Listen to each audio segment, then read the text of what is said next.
Yuna di sini. Jadi di sini di video kali ini saya akan memberikan sedikit penjelasan gimana sih caranya menggambar stereonet itu. Selamat menyaksikan ya. Jadi teman-teman, di sini kita akan membuat stereonet dengan menggunakan SmiditNet.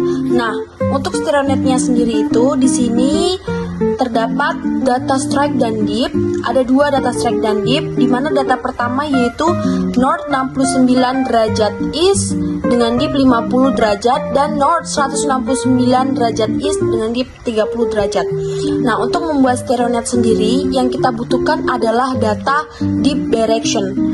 Oleh karena itu, data dari strike tersebut akan kita tambahkan dengan 90 derajat.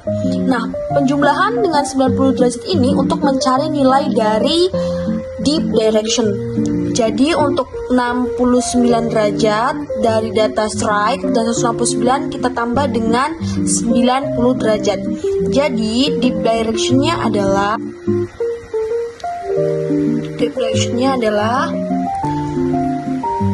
50 derajat untuk dip dan north 159 derajat east. Ini untuk data yang pertama. Dan untuk data yang kedua adalah dipnya 30 derajat dan north 259 derajat east untuk data yang kedua. Jadi dari data yang kedua ini akan kita buat ke dalam bentuk stereonet. Nah, selanjutnya yang perlu kita siapkan adalah gambar dari SmiditNet. Selanjutnya kita perlu menyiapkan kalkir. Jadi langkah pertama yang kita lakukan adalah kita meletakkan kalkir pada SmiditNet. Jadi kita paskan, lalu kita tahan menggunakan penjepit kertas. Oke, seperti ini. Nah, setelah selesai, setelah seperti ini, kita gambar lingkaran dari SmiditNet-nya menggunakan jangka. Jadi yang kita gambar adalah lingkaran luarnya. Jadi seperti ini. Jadi setelah kita membuat lingkaran seperti ini, jadi seperti ini lingkarannya. Jangan lupa untuk memberi tanda arahnya. Jadi di sini ada north, east, west, dan south. Nah, setelah memberi tanda, kita memplotting nilai dari dip directionnya. Jadi sesuai yang ada tadi, nilai dip directionnya yang pertama adalah 159 derajat. Jadi kita plot. Nah, kita hitung mulai dari lingkaran yang garis besar. Di sini dapat dilihat bahwa di sini ada yang garis-garis besar seperti ini. Dalam satu kenaikan itu adalah 10. Jadi dapat kita lihat di sini, kita mulai dari yang sini. Ini adalah 10, 20, 30, 40, 50, 60, 70, 80, dan 90. Kita mempunyai data adalah 159. Jadi kita lanjut 90, 100, 110, 120, 130, 140, 150. Nah, di sini sudah 150, maka setiap kenaikan dari bilangan kecil ini adalah 2. Jadi kita hitung di sini 150, sini 2, 4, 6, 8, dan 9 berada di tengah-tengahnya. Kita berikan titik seperti ini. Nah, jika kita sudah memberikan titik, maka titik ini kita pindah ke arah east. Jadi kita buka penjepit kertasnya dan kita putar, titik ini berada di arah east. Kita paskan lingkaran, jangan lupa untuk mempaskan lingkaran yang sudah kita buat. Lalu titiknya kita paskan di arah east. Seperti ini, jadi bisa dilihat titiknya yang semula berada di 159 berlari menjadi di east. Selanjutnya kita jepit lagi. Setelah kita jepit, kita lihat dipnya. Di sini dari data yang pertama kita memiliki dipnya itu adalah 50 derajat. Jadi kita hitung mulai dari lingkaran terluar. Jadi lingkaran terluar ini memiliki nilai 0. Jadi kita hitung seperti ini ya. Ini di sini setiap kenaikan sama 10. Jadi 10, 20, 30, 40, 50 di sini. Jadi di sini kita kasih tanda. Jadi kita tarik garis ini dari atas sini, kita tarik garis ke bawah sini untuk yang 50 ini. Kita tarik garis sesuai dengan garis yang ada pada gambar Smiditnet. Oke, seperti ini. Jadi akan jadi seperti ini nanti. Nah, selanjutnya setelah kita tarik garis,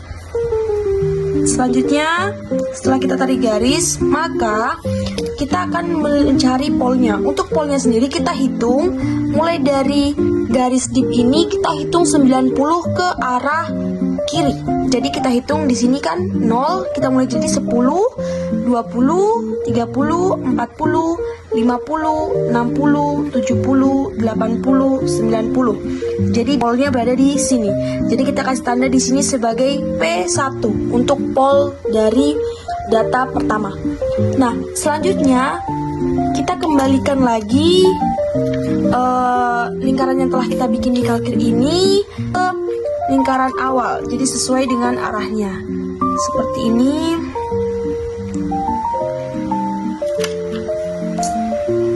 Kita sesuaikan lagi. Oke. Lalu setelahnya kita jepit lagi. Nah, tujuan dari penjepit ini agar lingkarannya tidak bergeser sehingga kita mudah untuk menandainya. Selanjutnya setelah ini kita akan memplot dari data kedua, di mana data kedua yaitu, jadi saya akan tulis datanya di sini. Jadi data yang pertama itu N159 derajat is, dan untuk data yang kedua itu 30 derajat N259 derajat yes. Oke, ini untuk data kedua. Jadi data yang kedua adalah 259. Jadi untuk hitungan di sini adalah 180. Dari 180 kita hitung berarti 190, 200, 210, 220, 230, 240, dan 250. Kita hitung lagi 9 berarti 2, 4, 6, 8, 9 berarti sini. Untuk titik kedua. Kalau sudah, titik ini kita plotnya sama seperti yang pertama. Jadi titik ini kita pindah ke sisi is atau ke sisi E seperti ini. Udah, lalu kita jepit kembali. Untuk penjepitannya terserah mau di mana saja. Nah, kalau sudah, kita plot lagi seperti tadi, di mana dipnya itu adalah 30 derajat. Jadi kita hitung 10, 20, 30.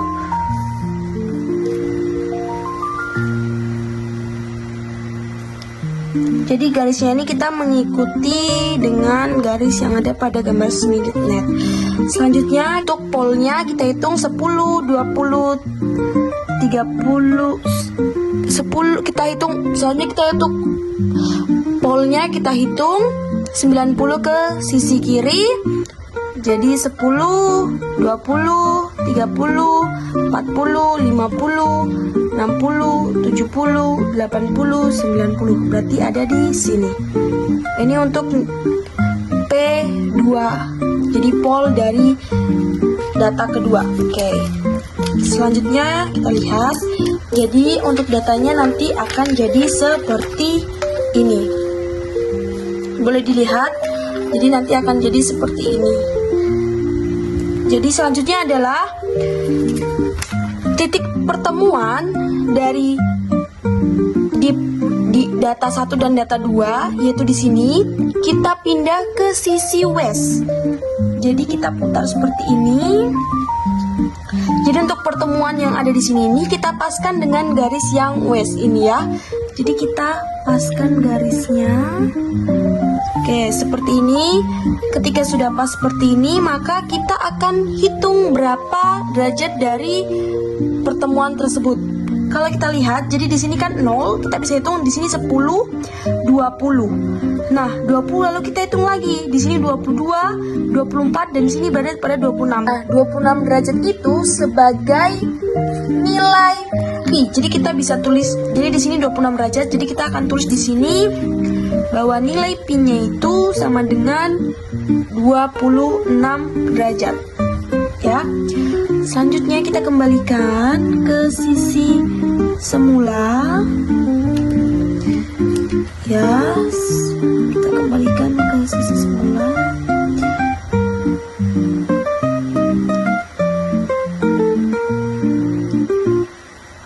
Oke, kalau sudah kita jepit kembali. Kita akan membuat garis dari titik tengah ini, dari titik tengah sampai ke ujung, kena dengan titik pertemuannya. Jadi kita akan tarik garis seperti ini. Selanjutnya kita akan hitung derajatnya di sini. Jadi di sini kan 180. Nah, selanjutnya kita hitung nih. Jadi 180 ini 190, 200, 210, 220. Kita lihat di sini 222, 224. Di sini adalah 225,5. Jadi di sini ada, jadi di sini kita kasih apa itu adalah 255,5 derajat. Jadi di sini adalah 255,5 derajat. Selanjutnya, setelah kita membuat nilai pi-nya, maka kita akan melihat jarak dari pol 1 dan pol 2. Jadi untuk pol 1 dan pol 2 ini kita akan mencari di mana antara titik pol 1 dan pol 2 ini berada pada satu garis yang sama sesuai dengan Schmidt-Lerner. Kita bisa lihat, jadi untuk garisnya ini, garis pol 1 dan pol 2 bisa berada di garis yang besar ataupun garis yang kecil. Jadi akan kita lihat di mana yang sama letaknya, kita cari seperti ini. Kita cari di mana bisa mereka terletak di satu garis yang sama ya. Ini bisa dilihat bahwa pol 1 dan pol 2 terletak di garis yang sama ya. Jadi bisa dilihat di sini dia terletak di garis yang kedua, di sini juga terletak di garis yang kedua. Oke, selanjutnya ketika sudah, maka kita akan menarik garis untuk polnya.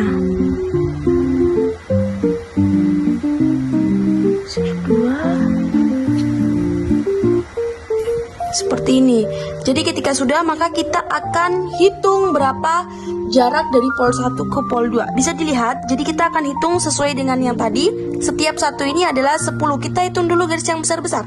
Jadi di sini adalah 10, 20, 30, 40, 50. Selanjutnya kita hitung di sini ada 50, di sini ada 52, 54, 55. Selanjutnya di sini ada 55, di sini 56, 58 dan 60. Jadi pol 1 dan pol 2 ini memiliki 60 derajat.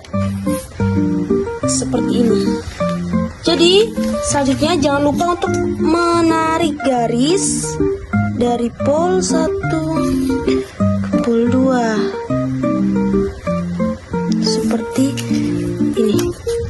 Jadi akan jadi seperti ini. Jadi ini adalah garis pol dan di sini adalah garisnya. Jadi dari gambar yang dihasilkan, maka kita mendapat gambar seperti ini. Bisa dilihat. Jadi seperti ini. Kita mendapat gambar seperti ini. Jadi teman-teman, di sini akan saya jelaskan apa itu psi dan juga apa itu alfa 1. Jadi nilai dari psi ini, psi atau di sini adalah CI. Jadi nilai dari CI ini adalah sebagai kemiringan garis terhadap horizontal. Jadi, ketika terdapat dua kekar, maka 26 derajat ini adalah kemiringan dari salah satu garis terhadap horizontal atau sisi horizontalnya. Jadi perpotongan dua garis kekar. Nah, jadi ini adalah nilai plunge dari data kekar yang ada. Selanjutnya adalah untuk alpha 255,5 derajat ini adalah nilai dari tren longsoran baji atau perpotongan. Kenapa disebutkan bahwa ini adalah longsoran baji? Karena di sini dua data kekar tersebut berpotongan, sehingga alpha I ini merupakan arah perpotongan dari kedua data kekar yang ada. Jadi gimana nih teman-teman? Semua udah pada paham bukan? Udah pada ngerti gimana sih caranya menggambar steroid itu? Semoga kalian paham dengan video yang udah dijelasin ya. Sampai jumpa di video berikutnya.